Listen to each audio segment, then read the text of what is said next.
দফার কথা বলেছি এবং তাদের যে মূল দাবি সেই দাবিগুলো কিন্তু মেনে নেওয়া হয়েছিল বেশিরভাগই।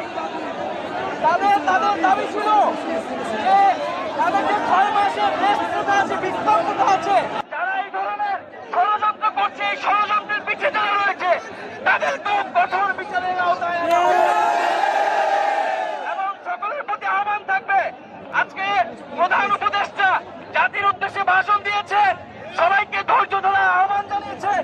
আমরা বৈষম্য বিরোধী ছাত্র আন্দোলন রাষ্ট্রের সব বৈষম্য দূর করার জন্য এসেছি, কিন্তু সবাইকে ধৈর্য ধরতে হবে। কোনো পরিবেশ তৈরি করতে চাই